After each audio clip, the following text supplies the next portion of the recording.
পুলিশকে নিয়ে প্রশাসনের সামনেই যে বিরোধী দলের কোনো কর্মসূচি করা যাবে না। কালকে যে ঘটনা ঘটেছে, একজন মহিলা মুখ্যমন্ত্রীর রাজত্বে মহিলারা সুরক্ষিত নয়, নাবালিকা ধর্ষণ এবং মেডিকেল ডাক্তারি পড়ুয়া ছাত্রীকে যে ধর্ষণ করা হয়েছে তারই প্রতিবাদে আমাদের আজকে একটা ঘোষিত কর্মসূচি ছিল। সেই ঘোষিত কর্মসূচিকে তৃণমূল তাদের গুন্ডা বাহিনী এনে সেই ঘোষিত কর্মসূচিকে করতে দেবে না। আপনারা তুফানগঞ্জবাসী দেখেছে এবং এটাই বলতে চাই যে মহিলা মুখ্যমন্ত্রী কন্যাশ্রী, যুবশ্রী, লক্ষ্মীশ্রী অনেক কিছু করছেন, কিন্তু মহিলাদের নিরাপত্তা দিতে পারছেন না। আজকেও দেখলেন যে আমাদের মহিলারা আক্রান্ত হয়েছে আর তাদের গুন্ডা বাহিনী, পুলিশ প্রশাসন তাদের গুন্ডা বাহিনীকে নিরাপত্তা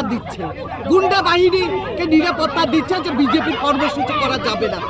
আমরাও দেখিয়ে দিয়েছি বিজেপির নির্বাচিত এমএলএকে এলাকায় ঢুকতে দিবে না। এ কোন গণতন্ত্র? আমি বলে যাচ্ছি, বামফ্রন্ট বলেছিল, অনেকেই বামফ্রন্টে ছিল, তারা বামফ্রন্টের বুদ্ধদেব মুখ্যমন্ত্রী বলেছিল আমরা 230, ওরা 35। তারপর এখন তাদের বিগ জিরো। তৃণমূলকে বলে যাচ্ছি যে জনগণ দেখছে, বাংলার জনগণ দেখছে, 2026-এ তারাও বিগ জিরো হবে। এগুলো কিসের লক্ষণ?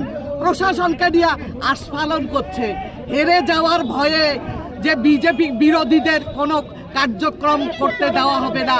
লোক নেই, গুটি কতক লোক এনে তারা প্রশাসনের মদতে এই করছে।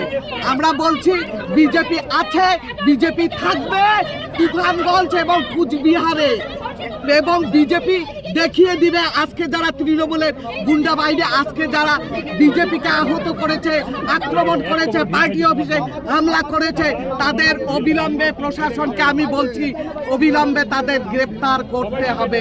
আর বিজেপির কর্মসূচি চলতেই থাকবে। যদি গ্রেপ্তার করা না হয়, আমরা কালকেও আমাদের বিজেপি পার্টি অফিসে কর্মীরা আসবে।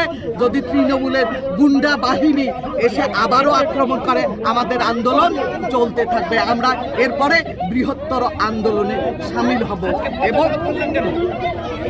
পদ অবরোধ, তৃণমূলের গুন্ডা বাহিনীর বিরুদ্ধে পদ অবরোধ এবং পুলিশের, আপনারা দেখছেন তো পুলিশ কি করেছে, আমাদের একজন মহিলা কর্মীর শাখা টাকা ভেঙে দিয়েছে, তার জন্য ওই পথের উপর বসেছে। ইট বৃষ্টি, তৃণমূলের তো তাই অস্ত্র, তৃণমূলের পাশে জনগণ নেই। ইট আছে, বোমা আছে, পাথর আছে আর বোম আছে, তারা তো তৃণমূলকে মারছে। সারা পশ্চিমবঙ্গে দেখছে যে ভোট হলে জনগণ বিজেপির সঙ্গে আছে, তারা পাবে না।